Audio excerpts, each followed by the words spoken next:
They called her the Ice Queen, and she wore that name like armor. Victoria Hayes had never lost a deal, never missed a deadline, never let anyone see her flustered. Her penthouse sat on the 40th floor of the city's most prestigious building, glass walls, marble floors, and a silence so complete you could hear your own heartbeat echoing back at you. Every morning, the espresso machine hissed in the dark, the only sound in a home that had everything except warmth. She thought she had mastered life, reduced it to quarterly reports and calculated risks, until the day she made a bet, a game with her business rival that she believed she couldn't lose. The contract was simple: 60 days living as a business wife to her biggest competitor, a single father who ran his company from a suburban house that smelled like pancakes and had crayon drawings on the fridge. But the loss forced her to leave the penthouse and step into his home with her designer luggage and her armor intact, ready to prove that family was just another system to optimize. But on the first morning, when a 7-year-old girl asked her, "Do you know how to braid hair?" and she realized she didn't even know how to answer a child's question, that's when the ice began to crack. The conference room had been silent for too long. Victoria Hayes stood at the head of the table, her red Louis Vuitton heels planted firmly on polished mahogany, watching the faces of 12 board members as they processed what she just said. Outside the floor-to-ceiling windows, Manhattan glittered in the late afternoon sun, a kingdom she'd spent years building, brick by brutal brick. Her presentation had been flawless, 23 slides, each one a surgical strike against the competition. The Henderson Group contract was worth $50 million, and she just laid out exactly why it belonged to her company, not his. Marcus Reed sat at the far end of the table, and he was smiling. That was her first mistake, thinking his calm was weakness. He wore a navy sweater instead of a suit, his dark hair slightly too long, and there was a coffee stain on his notebook that he didn't seem to notice or care about. Everything about him screamed amateur hour, which was why Victoria had been so confident. His company, Reed Technologies, had grown fast, but it was still small, still scrappy, still running out of a converted house in the suburbs instead of a proper downtown office. She'd done her research. Single father, 7-year-old daughter, company built around flexible schedules and work-from-home policies. It was cute. It was also not how you ran a serious business. "Mrs. Hayes, Upton," he said, his voice cutting through the silence with surprising steadiness. "Your numbers are impressive. Your strategy is sound, but you're missing something." He stood up, and Victoria felt a flicker of irritation. The presentation was over. She'd won. The board just needed to confirm it. "You're trying to solve Henderson's logistics problem with efficiency. I'm offering them humanity. They don't want faster supply chains. They want their employees to stop quitting because they're burned out and exhausted." Victoria's jaw tightened. "Business isn't about feelings, Mr. Reed. It's about results." "Funny," he said, tilting his head slightly. "I thought results included employee retention, customer loyalty, and sustainable growth. But maybe that's just me running my company like a family instead of a machine." The barb landed, and she felt it. Around the table, several board members shifted in their seats, one of them, Jenkins, the CFO, nodding slightly. Victoria's fingers curled around her laser pointer. "Are you suggesting that caring about profit margins makes me cold?" "I'm suggesting," Marcus said evenly, "that maybe you've optimized everything in your life except the part that actually matters." He paused, and the smile returned, this time with an edge. "Tell you what, let's make this interesting. The board votes soon. Whoever wins the Henderson contract wins, but the loser has to prove they can do it the other person's way." Victoria's pulse quickened. This was a trap, but she couldn't see the shape of it yet. "What exactly are you proposing?"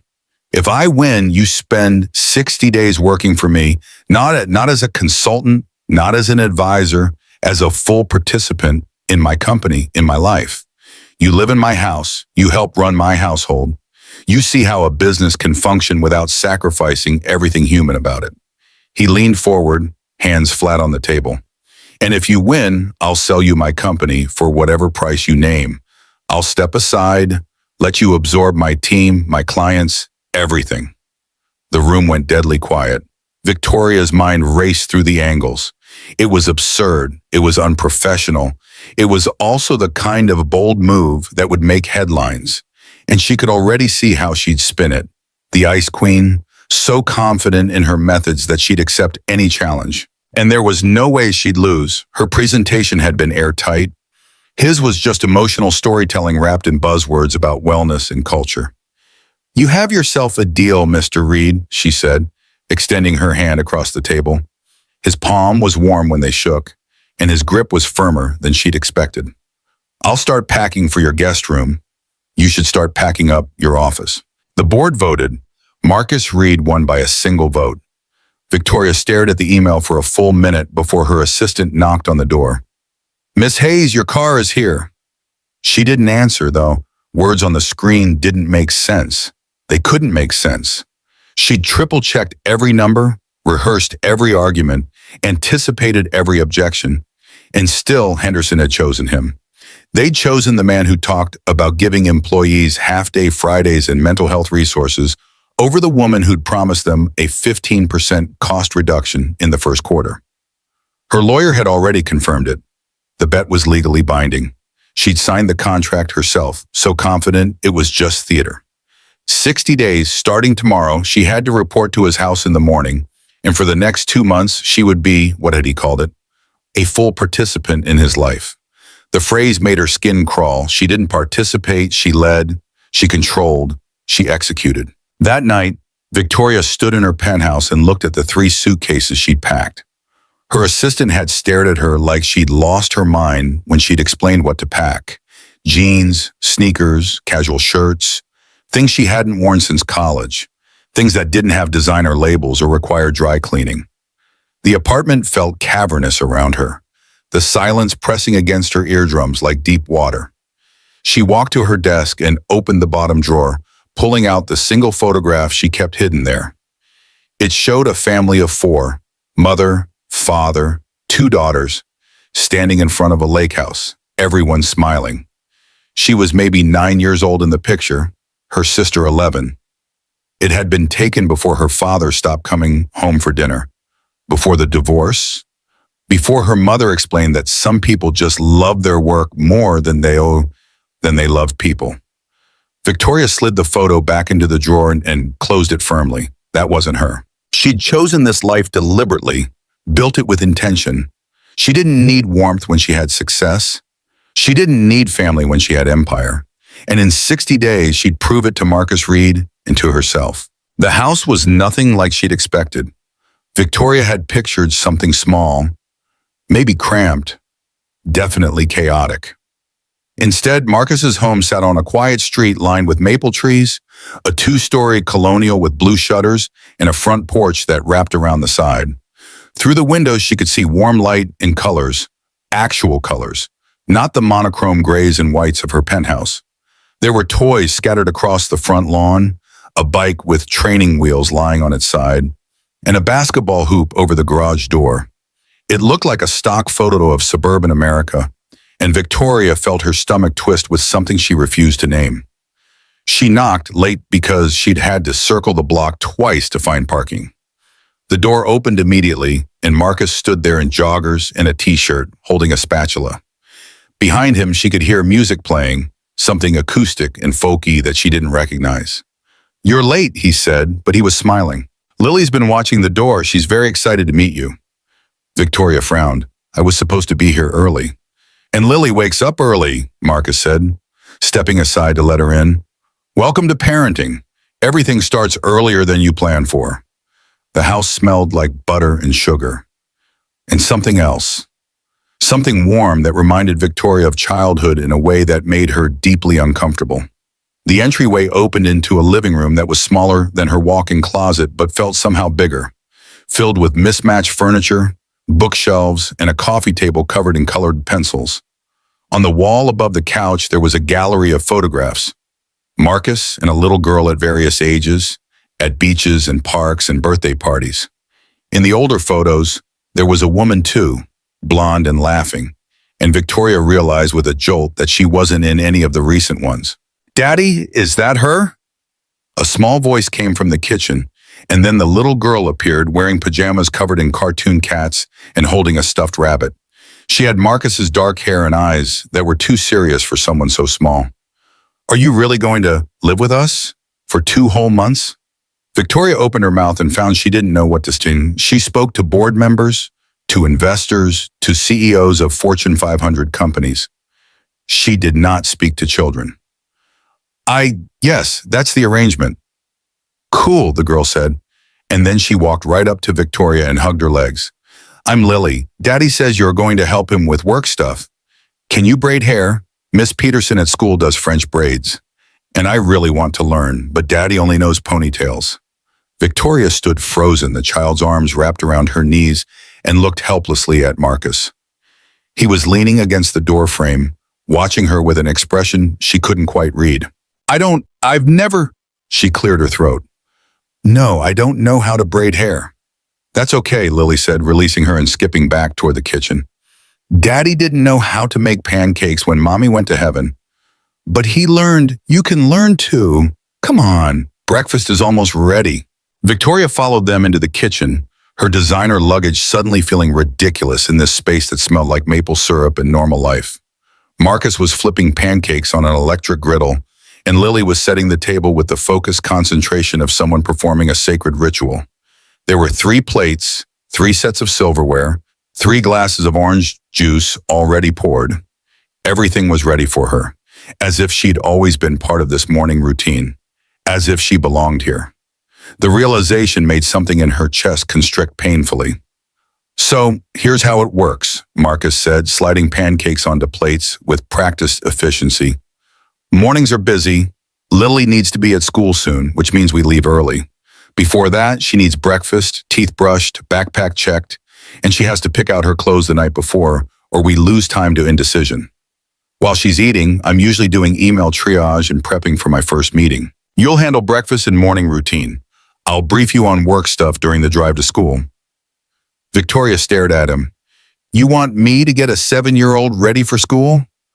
I want you to understand how a business runs when it's built around real life instead of the other way around, Marcus said calmly.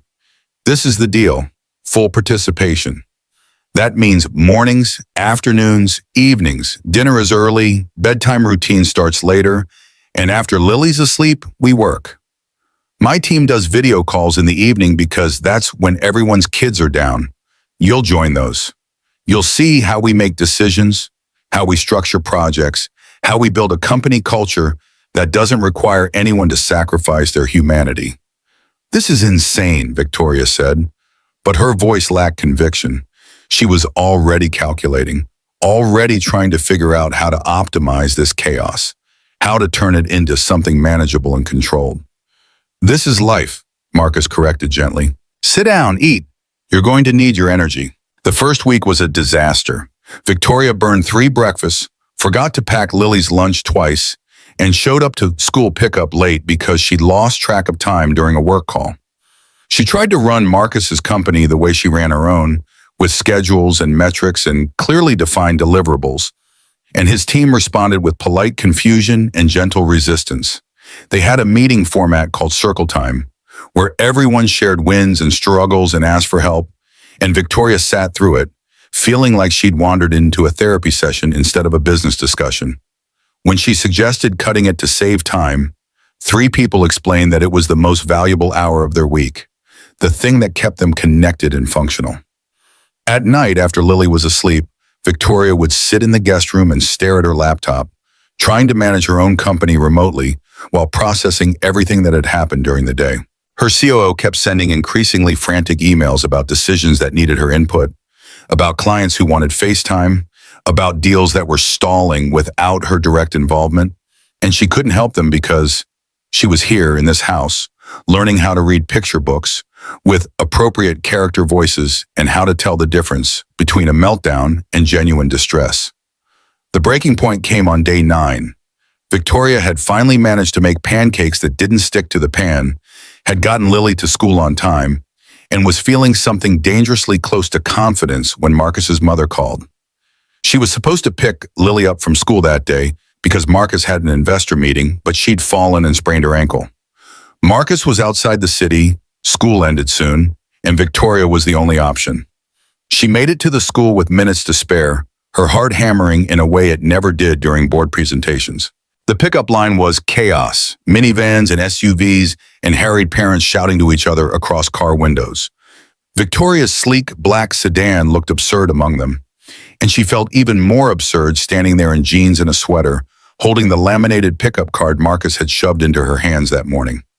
When Lily emerged from the building, she was crying, her face blotchy and red, and Victoria's stomach dropped. What happened? Victoria crouched down, and the gesture felt foreign, like she was playing a role in a movie about someone else's life. Are you hurt? Madison said my drawing was ugly, Lily sobbed, and Victoria had no idea who Madison was or why a drawing mattered so much. But the child in front of her was genuinely devastated. For a moment, Victoria's instinct was to solve it, to call the teacher, to address the issue with efficiency and resolution. Then she looked at Lily's face and realized that wasn't what was needed here. Can I see the drawing? Victoria asked quietly. Lily pulled a crumpled piece of paper from her backpack. It showed 3 stick figures labeled Daddy, Lily, and Victoria in wobbly letters, all holding hands in front of a blue house. The figures were disproportionate, the colors outside the lines, and it was objectively terrible by any artistic standard. It was also the first time Victoria could remember anyone putting her in their picture of family. Something cracked in her chest, painful and sudden. I think it's beautiful, Victoria said, and she meant it. Madison doesn't know what she's talking about. This is going on the fridge when we get home. Lily's crying slowed to hiccups. Really? Really, Victoria said firmly. Now get into the car. We're stopping for ice cream, and you're going to tell me everything Madison said so we can figure out what to do about it. That night, after Lily was asleep with the drawing carefully hung on her bedroom wall, Marcus found Victoria sitting in the kitchen with her laptop closed. I heard about Madison, he said, pouring 2 glasses of wine without asking if she wanted one. Lily said you were really nice. She also said you told her that sometimes people say mean things because they're struggling with something hard, and that made her feel better. I have no idea where that came from, Victoria admitted, accepting the glass. I've never dealt with a crying child before. I was making it up as I went. You did great, Marcus said, sitting across from her. And that's kind of the point. You can't optimize parenting. You can't make it efficient. You just have to show up and figure it out and care more about the person than the process. He paused, studying her face. You're starting to get it. I don't know what I'm getting, Victoria said. But it was a lie. She was starting to understand that everything she'd built, her company, her reputation, her perfectly controlled life, was missing something essential. She was starting to see that Marcus's business worked not despite his approach, but because of it. His team was loyal because they felt valued. His clients stayed because they trusted him. His daughter was thriving because she came first. Always, even when it was inconvenient. And Victoria was starting to realize that she'd spent years running from exactly this kind of connection, terrified that needing people would make her weak. Week 3 began with Lily getting sick. It started as a cough, then became a fever that spiked in the middle of the night. Marcus was in Boston for a pitch that he couldn't reschedule, and Victoria found herself alone in Lily's bedroom, pressing a cold cloth to the child's forehead while she whimpered in her sleep. The pediatrician had said to call if the fever went too high or if Lily showed signs of distress, and Victoria watched the thermometer like it was a stock ticker, her hand hovering over her phone. She'd never been responsible for another human life before. Not like this. In business, if she made a mistake, she could course correct, could throw money or time or resources at the problem until it was solved, but Lily was small and sick and depending on her, and there was no strategy that could fix this, no negotiation that could make the fever break faster. All Victoria could do was sit there, in the dim glow of a nightlight shaped like a moon, stroking Lily's hair and murmuring words she didn't remember learning. Lily woke up crying, I want my mom.